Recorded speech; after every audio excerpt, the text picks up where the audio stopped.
Seigneur, ta parole est grande, elle demeure à jamais.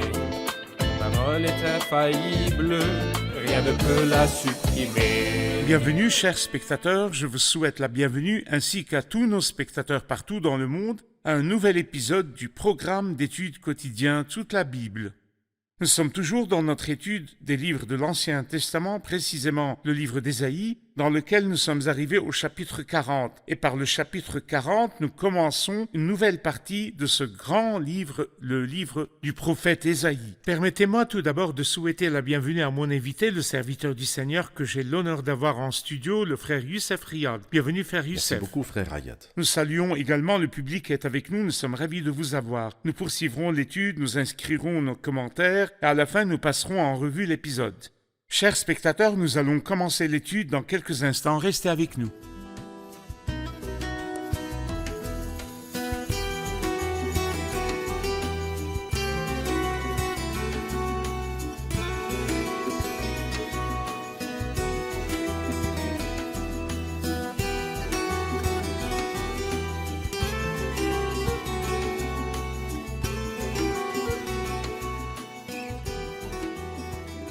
Bienvenue, frère Youssef. De même, frère Riyad. Honoré de vous avoir. Que le Seigneur Que Dieu vous bénisse. Merci. Frère Youssef, nous sommes arrivés à Ésaïe 40. Et avant de parler d'Ésaïe 40, nous voudrions connaître la position du chapitre 40 parmi les parties du livre d'Ésaïe.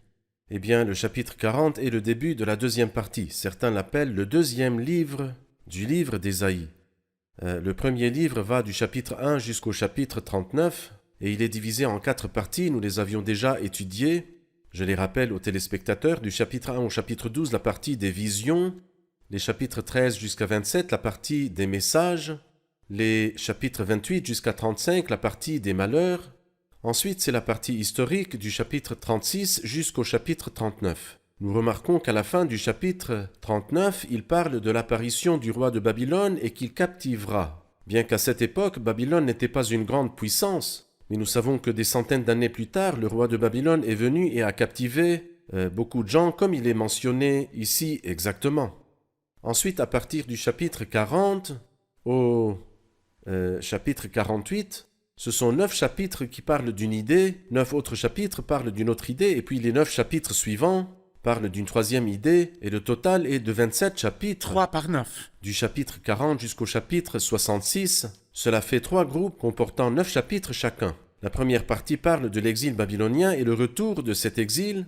Ensuite, la deuxième partie nous parle du Messie. Ils sont retournés pour accueillir le Messie, mais malheureusement, ils l'ont crucifié. Et ensuite, la troisième partie parle de la tribulation et de la gloire à venir après l'enlèvement de l'Église. Et ce sont les 3 parties du deuxième livre, du chapitre 40 au 66. Tout à fait. Avant de commencer à parler du chapitre 40, il y a une accusation dirigée contre la Bible qui prétend qu'il est impossible qu'Ésaïe ait pu écrire tout le livre d'Ésaïe que nous connaissons depuis le chapitre 1 à 66. Il est clair qu'Ésaïe a écrit de 1 à 39, mais celui qui a écrit les chapitres 40 à 66 est une autre personne, autre qu'Ésaïe. Par conséquent, ils affirment qu'il y avait 2 écrivains et qu'il est impossible qu'il n'y ait qu'un seul écrivain. L'argument qu'ils avancent est qu'il existe des événements historiques qui se sont produits et ont été écrits comme si l'auteur était contemporain de ces événements. Par exemple, le discours sur la captivité babylonienne et les paroles à propos de Cyrus le Perse qui est arrivé des centaines d'années plus tard. Comment quelqu'un peut-il écrire sur un événement survenu des centaines d'années avant qu'il ne se produise? Ils ont donc conclu qu'il y avait 2 écrivains. Que diriez-vous? En fait, ce sont les théologiens infidèles qui ont dit ceci. Et ce qu'ils disent ne nous concerne pas beaucoup parce qu'ils ne croient pas à la base à l'inspiration. Je dirais qu'ils sont dérangés du fait que Cyrus le Perse est mentionné par son nom. Mais qu'en est-il alors d'Ésaïe 53 qui a été certainement écrit avant Jésus-Christ? Vont-ils aussi prétendre que quelqu'un est venu après le Christ et a écrit Ésaïe 53? Ils sont en train de nier la prophétie. C'est leur problème. Ils porteront leur responsabilité. Ce sont eux qui auront une éternité misérable. Alors, est-ce que ce livre-là, le livre d'Ésaïe, est un seul livre? La réponse est oui. D'abord, par exemple, il y a une expression qui est mentionnée partout dans le livre d'Ésaïe. Le Saint d'Israël. Cette expression-là est mentionnée 12 fois dans le premier livre et 14 fois dans la deuxième partie, dans le deuxième livre. Cette unité linguistique signifie que l'auteur est un. Et de même, lorsque le Nouveau Testament cite la deuxième partie d'Ésaïe ou le deuxième livre d'Ésaïe et l'attribue à Ésaïe, eh bien c'est une autre preuve. Donnez-nous quelques citations, Par frère exemple, Youssef. dans Matthieu chapitre 12, il dit « Afin que s'accomplisse ce que le prophète Ésaïe avait annoncé » et il cite Ésaïe 42. Lorsque nous allons aux Actes chapitre 8, l'auteur nous dit que l'eunuque éthiopien, le haut fonctionnaire éthiopien, lisait le prophète Ésaïe et des citations d'Ésaïe 53. Si nous lisons Jean chapitre 12, nous constatons qu'il cite les paroles du prophète Ésaïe au chapitre 6 et au chapitre 53. Lorsqu'il cite ces deux versets-là et dit que c'est Ésaïe qui les a dit, toutes ces choses sont des preuves qui sont incontestables aux yeux des personnes qui croient que la Bible sainte est vraiment le livre de Dieu. Cependant, les gens qui sont comptés comme chrétiens mais qui sont vraiment comme Judas Iscariote, qui a vendu son maître, ces gens ne nous intéressent pas beaucoup. Mais bien sûr, nous avons la réponse à ce qu'ils disent. D'abord l'unité linguistique, et puis le Nouveau Testament, et le Christ, et les apôtres. Et puis la prophétie ne se trouve pas seulement dans Ésaïe. Qu'en est-il de Daniel? Ils ont dit aussi qu'il a été écrit après Daniel.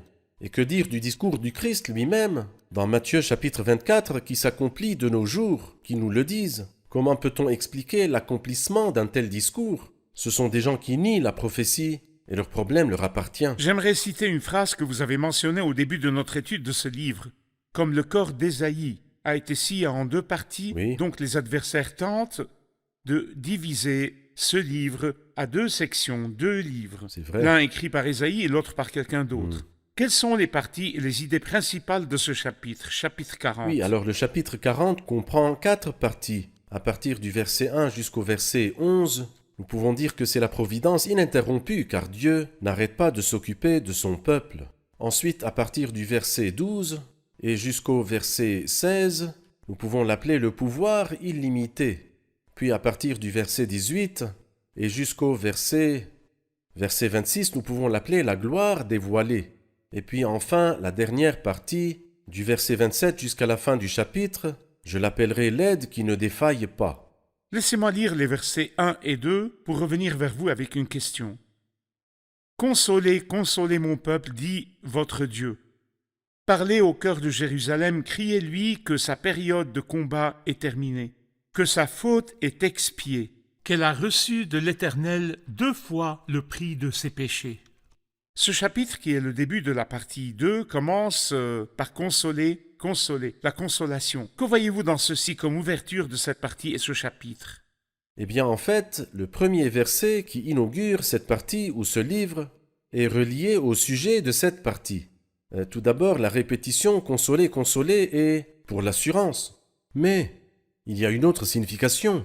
La première consolation est pour le retour de l'exil. Quand le peuple est revenu de la captivité, c'est une consolation. Et nous lisons cela très clairement dans Zacharie chapitre 1. Le peuple reviendra de la captivité, et c'est ce que le prophète Zacharie appelle de bonnes paroles par des paroles de consolation. Mais pas seulement les gens qui sont de retour de la captivité, mais le Messie viendra aussi à eux. Et c'est aussi une consolation comme nous le comprenons de Luc 2. Il dit cet homme, Siméon, était juste et pieux, il attendait la consolation d'Israël. Alors quelle est cette consolation d'Israël? C'est que le Messie vient. Et il dit le Saint-Esprit lui avait révélé qu'il ne mourrait pas avant d'avoir vu le Messie du Seigneur. Alors donc la répétition, consoler, consoler, porte de l'assurance et porte aussi une double consolation. Le retour de la captivité, ensuite par la venue du Messie, au milieu de ceux qui reviennent de la captivité. Merci, nous regarderons un reportage puis nous recevrons une question du public. On dit que lorsqu'il y avait une dette ou une hypothèque sur une maison du peuple ancien, cette dette ou cette hypothèque était autrefois inscrite sur un papier qui était considéré comme un document juridique. Et ce papier était accroché sur l'un des 2 montants de la porte de cette maison, afin que tous les voisins et amis le sachent, que cette maison est hypothéquée.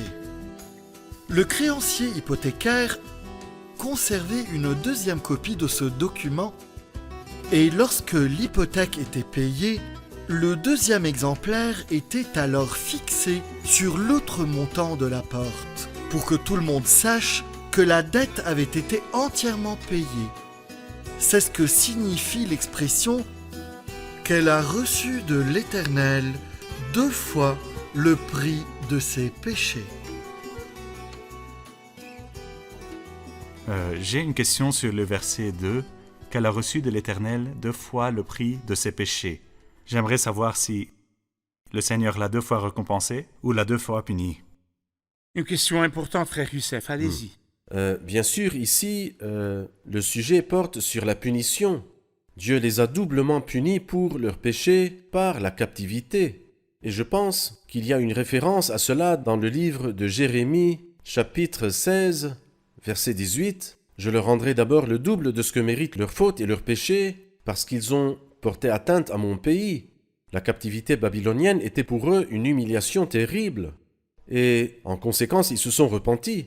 Et grâce à la repentance, la bénédiction vient doublement. Nous lisons par exemple dans Ésaïe chapitre 61 au verset 7, « Au lieu de la honte, vous aurez une double part. Au lieu de connaître l'humiliation, ils crieront de joie en voyant leur héritage. » En d'autres termes, misérable est le croyant qui est sous le châtiment de la main du Seigneur, parce que ceci est vraiment dur, mais béni est le croyant qui se repent et revient au Seigneur. Il le dédommagerait, tout comme il l'a fait avec Job, à qui Dieu a rendu le double de tout ce qu'il a perdu. D'accord. Je vais lire quelques versets, puis j'écouterai votre commentaire. À partir du verset 3. Une voix crie dans le désert, « Préparez le chemin de l'Éternel. Faites une route bien droite pour notre Dieu. Dans les endroits arides, toute vallée sera comblée, toute montagne et toute colline abaissée.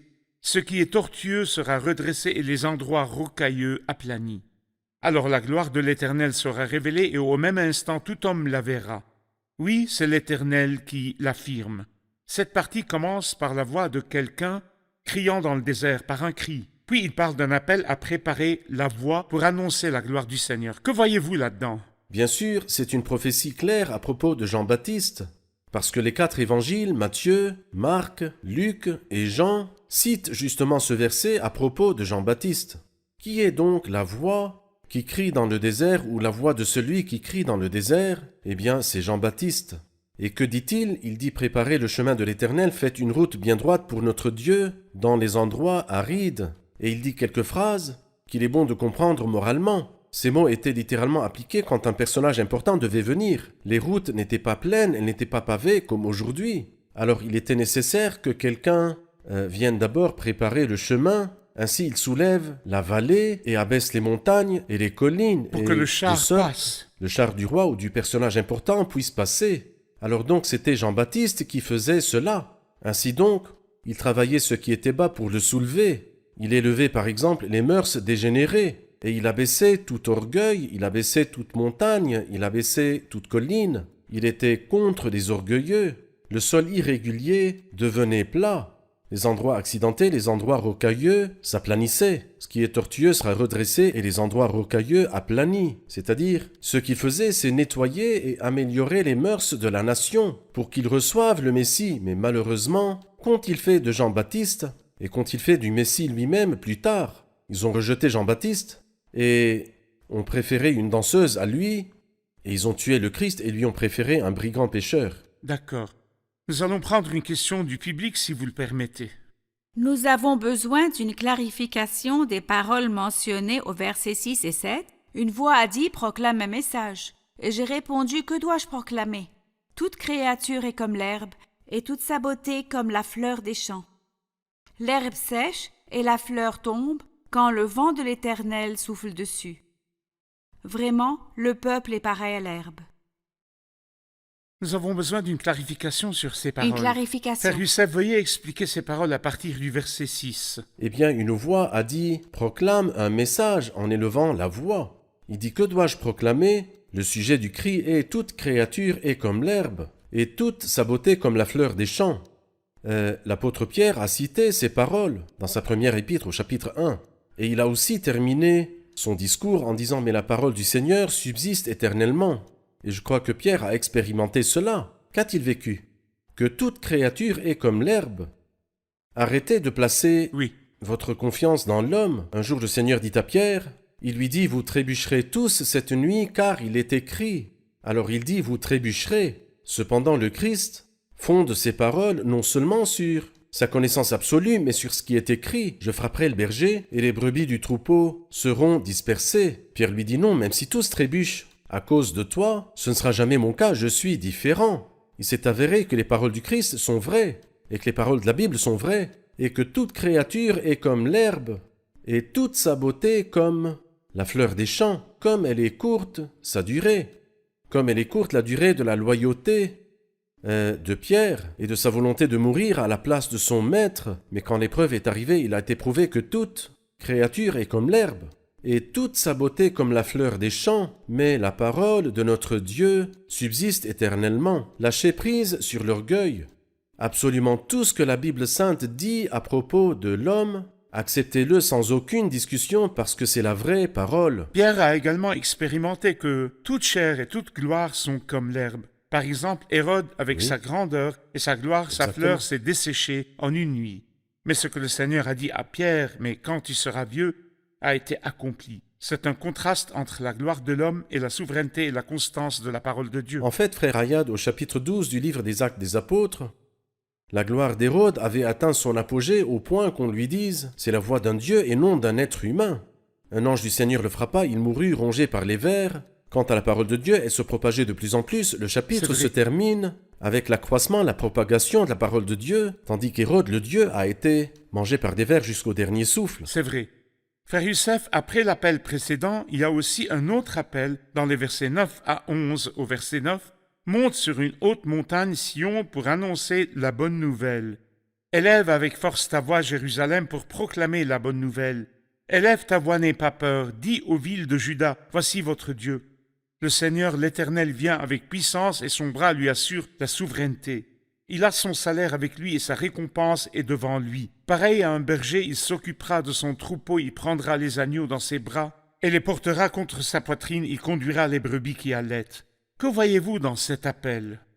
Eh bien, je vois une double chose. Premièrement, remarquez qu'il dit Sion pour annoncer la bonne nouvelle. Pourquoi parle-t-il au féminin? Élève avec force ta voix, Jérusalem, pour proclamer la bonne nouvelle. Le vaisseau le plus faible est le vaisseau de la femme. Le psaume 68, verset 12 dit « Le Seigneur dit une parole et les messagères de bonnes Légion. nouvelles sont légions », dans le sens que ce sont les plus faibles qui portent la bonne nouvelle. Et qu'est-ce qu'elles apportent? Elles apportent une très belle nouvelle, laquelle « Voici votre Dieu ». Et c'est la deuxième fois qu'il fait référence à Jésus-Christ, qui est venu de Bethléem. Il fait référence à lui comme le Seigneur, comme quand il a dit « Préparez le chemin de l'Éternel » et aussi comme étant Dieu, voici votre Dieu. Et pas seulement le Seigneur est Dieu, mais il est aussi le berger. Le Seigneur, l'Éternel, vient avec puissance. Puis il dit pareil à un berger, il s'occupera de son troupeau. Nous savons très bien que le Christ a dit plus d'une fois à propos de lui-même qu'il est lui-même le bon berger. Et nous savons aussi que le bon ne se dit de personne d'autre que de Dieu. Personne n'est bon si ce n'est Dieu seul. C'est-à-dire que ce qu'il veut dire ici, c'est qu'il y a plusieurs preuves dans cette partie que Jésus est Dieu. Il est le Seigneur, car il dit « Voici votre Dieu, celui qui vient n'est pas n'importe quel homme, il est Dieu lui-même. Il est le berger, pareil à un berger, il s'occupera de son troupeau. Il prendra les agneaux dans ses bras et les portera contre sa poitrine et conduira les brebis qui Le allaitent. » Seigneur l'Éternel vient, il a son salaire avec Oui. lui. Et le Christ dit, voici, je viens bientôt et j'apporte La avec moi ma récompense. récompense. C'est vrai. C'est une preuve que l'orateur est Jésus-Christ, Dieu qui s'est manifesté dans la C'est chair. vrai. Jéhovah. Très bien. J'ai besoin de votre commentaire sur la section du verset 12 à 17 concernant la puissance illimitée de Dieu. Vous avez fait référence dans la section précédente à la providence incessante de Dieu pour ce peuple. Mais il y a des paroles sur la puissance illimitée de Dieu. En fait, c'est un discours qui est extrêmement beau. C'est-à-dire, par exemple, nous, les humains, nous mesurons les distances entre les planètes et les étoiles en années-lumière. Mais comment ce grand personnage les mesure-t-il? Dans une mesure. Exactement, à fixer les dimensions du ciel dans une mesure. C'est tellement génial et merveilleux, mais ce n'est pas tout. Qui a mesuré les océans dans le creux de sa main et fait tenir toute la poussière de la terre dans un tiers de mesure?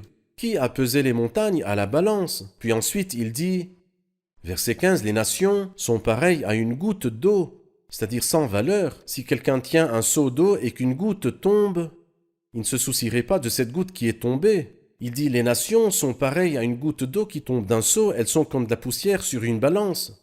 Toutes les nations sont Réduite à rien devant lui, elle compte moins à ses yeux que le néant et le vide. Ici, c'est la puissance illimitée de Dieu, en opposition aux humains, toutes les nations. Une goutte d'eau dans un seau, de la poussière dans une balance. Il ne s'est pas contenté de parler uniquement de la puissance illimitée de Dieu, mais dans les versets à partir de 18, il parle de l'unicité et de la gloire de Dieu, du verset 18 jusqu'au verset 26. À qui voulez-vous comparer Dieu? À quelle représentation pourriez-vous le comparer? Et il a commencé à parler de l'idole ou la statue et comment elle est façonnée à adorer. Comment voyez-vous dans ces versets la puissance de Dieu, sa présence et son caractère unique en contraste avec les idoles, faits par les mains des hommes? Eh bien, en fait, après avoir parlé de la grande différence entre Dieu et les êtres humains, c'est-à-dire toutes les nations, il fait une autre comparaison entre Dieu et les statues. Quelle grande différence entre Dieu et les statues! À qui voulez-vous comparer Dieu? À quelle représentation pourriez-vous le comparer? Une statue?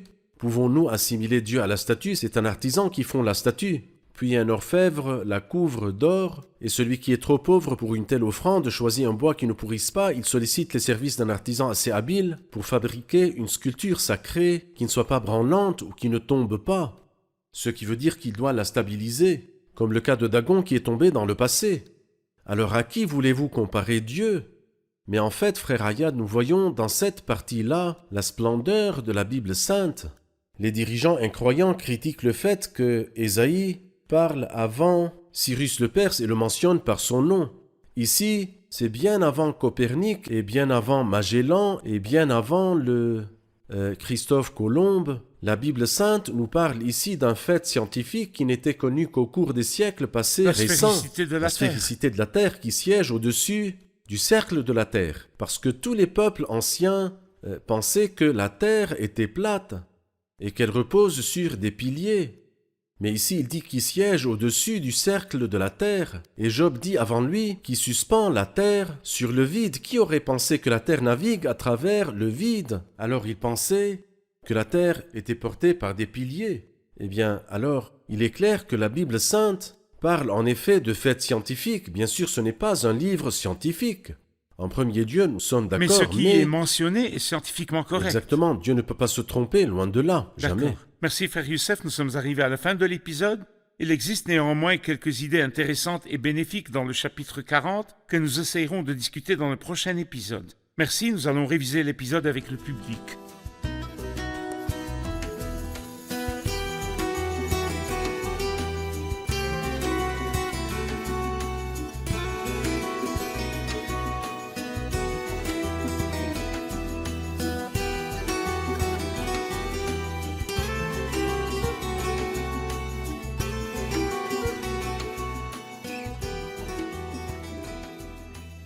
Nous avons appris que le chapitre 40 que nous avons étudié aujourd'hui commence une deuxième ou une autre partie du livre d'Ésaïe. Cette partie du chapitre 40 au 66 est aussi divisée en d'autres parties. Quelqu'un peut-il me les rappeler? Cette partie contient 27 chapitres. Il est divisé en 3 sections, 3 fois 9. La première section parle du peuple en captivité babylonienne. La deuxième section parle du Messie et de la croix. La troisième section parle de la restauration du peuple et des... Les bénédictions futures, 3 par 9 égale 27. Frère Youssef? Les bénédictions sont à la fin des temps dans la dernière partie. Très bien, très bien. Il y a eu une accusation contre la Bible qui dit que l'auteur de la deuxième partie d'Ésaïe n'est pas Ésaïe, mais un autre écrivain, et l'argument est qu'il a mentionné des événements qui se sont produits des centaines d'années plus tard comme l'exil babylonien et Cyrus le Perse. Nous devons prouver qu'Ésaïe est l'auteur des deux parties. Premièrement, l'unité linguistique entre la première et la deuxième partie. Par exemple, le Saint d'Israël est mentionné 12 fois dans la première partie et 14 fois dans la deuxième. Il y a aussi des citations d'Ésaïe dans le Nouveau Testament. La preuve la plus forte est peut-être dans Jean 12, où il a cité la première partie ainsi que la deuxième partie dans le même verset. La première citation est tirée d'Ésaïe 6 et la deuxième d'Ésaïe 53. Très bien, il a attribué les deux sections à Ésaïe. Bravo, qu'en pensez-vous, frère Youssef? Très bien. Quelles sont les preuves de la divinité du Christ qui figurent dans les versets à partir du 9 jusqu'au verset 11? Eh bien, au verset 9, Il dit, voici votre Dieu, il vient. Et il mentionne 2 attributs de lui pareils à un berger. Il s'occupera de son troupeau. Et quand le Seigneur Jésus était ici sur terre, il a dit, je suis le bon berger. Il dit aussi qu'il vient, il a son salaire avec lui. C'est ce que le Seigneur Jésus a dit. Viens si je viens bientôt, et j'apporte ma récompense. Donc ceci indique la divinité du Christ. Votre Dieu vient. Votre Dieu vient. Il a son salaire avec lui. Et le Seigneur dit de lui-même, voici, je viens bientôt et j'apporte avec moi ma récompense. Et aussi votre Dieu, pareil à un berger, et le Christ a dit de lui-même, je suis le bon berger. Le bon berger donne sa vie pour ses brebis. Nous pouvons ajouter à cela les paroles de Jean-Baptiste, c'est la voix de celui qui crie dans le désert, préparez le chemin du Seigneur, Jéhovah. Alors donc Jean-Baptiste préparait la voie de Jéhovah qui est venu après lui. Et c'est le Christ qui est venu après Jean. D'accord. Très bien. Merci, que Dieu vous bénisse. Merci, Frère Youssef. Que le Seigneur Dieu vous bénisse.